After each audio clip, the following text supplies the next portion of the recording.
வணக்கம் மக்களே, welcome to யூன்டெக் world channel.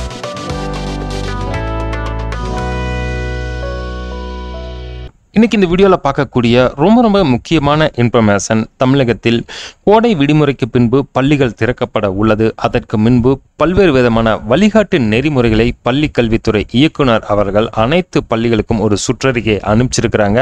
So June 2ஆம் தேதி பள்ளிகள் திறப்பது கன்ஃபார்மாக இருக்குது. ஏன்னா பள்ளி கல்வித்துறை மற்றும் பள்ளி கல்வித்துறை அமைச்சர் அவர்கள் ஏற்கனவே திட்டவட்டமாக அறிவிச்சிருக்கிறாங்க. அது இல்லாமல் தற்பொழுது ஒரு நெறிமுறை வழிகாட்டு நெறிமுறையும் பள்ளி கல்வித்துறை வெளியிட்டிருக்காங்க. அது என்ன அப்படிங்கிற முழு விவரத்தை தான் இங்கே நம்ம பார்க்குறோம். வீடியோவை ஸ்கிப் பண்ணாமல் கடைசி வரைக்கும் பாருங்கள். சேனலுக்கு ஃபஸ்ட் டைம் வந்திருக்கிறீங்கன்னா சேனலை மறக்காமல் சப்ஸ்கிரைப் பண்ணி பக்கத்தில் இருக்கிற பெல் ஐக்கான் அமைத்தி ஆல் நோட்டிஃபிகேஷன் அமைத்த மறந்துடாதீங்க. 2025-26 கல்வியாண்டில் 1 முதல் 12ஆம் வகுப்புகளுக்கு ஜூன் 2ஆம் தேதி அன்று பள்ளிகள் திறக்கப்படும் என்று திட்டவட்டமாக அறிவிக்கப்பட்டது. எனவே பள்ளி துவங்குவதற்கு உரிய நடவடிக்கைகள் மேற்கொள்ள அனைத்து முதன்மை கல்வி அலுவலர்களும் கேட்டுக்கொள்ளப்படுகிறார்கள் என்று பள்ளி கல்வித்துறை இயக்குனர் நரேஷ் அவர்கள் ஒரு சுற்றறிக்கை வெளியிட்டிருக்கிறாங்க. உடற்கல்வி ஆசிரியர்கள் பிடி மாஸ்டர் ஸ்கூல் தொடங்குவதற்கு 30 நிமிடத்துக்கு முன்பாகவே ஸ்கூலுக்கு வர வேண்டும். அதேபோல் உடற்கல்வி ஆசிரியர்கள் மாணவர்களின் வருகை, ஒழுக்கம், சீருடை ஆகியவற்றை நெறிப்படுத்திட வேண்டும். ஒவ்வொரு வகுப்புக்கும் பார்த்தீங்க அப்படின்னா 2 பாட வேளைகள் வாரத்துக்கு உடற்கல்விக்காக ஒதுக்கப்பட வேண்டும். வாரத்தில் ஒரு நாளில் பள்ளி நேரம் முடிந்தவுடன் அனைத்து மாணவர்களுக்கும் கூட்டு உடற்பயிற்சி ஏற்பாடு செய்ய வேண்டும். பிடி மாஸ்டர் கண்டிப்பாக அங்கே பிரசன்ட் இருக்க வேண்டும்.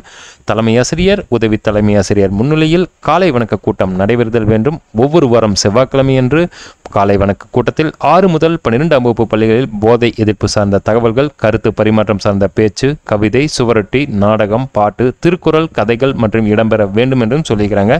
முதலமைச்சரோட காலை உணவு திட்டம் பார்த்தீங்கன்னா அனைத்து குழந்தைகளுக்கும் குறித்த நேரத்தில் தரமானதாகவும் வழங்குவதை உறுதி செய்ய வேண்டும்.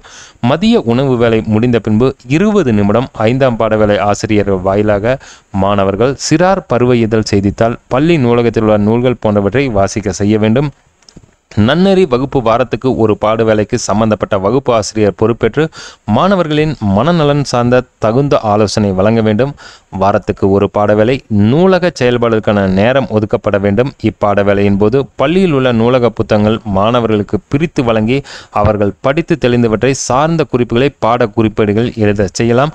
அது இல்லாமல் பள்ளி துவங்குவதற்கு முன்பே அனைத்து பாட புத்தகங்களும் பள்ளிக்கு சென்றடைய ஏற்பாடு செய்ய வேண்டும். ஜூன் 2 பள்ளிகள் திறப்பது கன்ஃபார்ம் ஆகியிருக்கு. அதே போல் புத்தகங்கள் அனைத்தும் பள்ளி திறந்த அன்றே அவர்களுக்கு வழங்கப்படும்.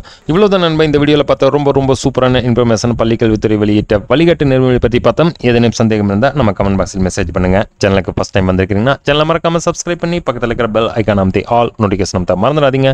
வீடியோ லைக் பண்ணி நிறைய நண்பர்களுக்கும் ஷேர் பண்ணுங்க.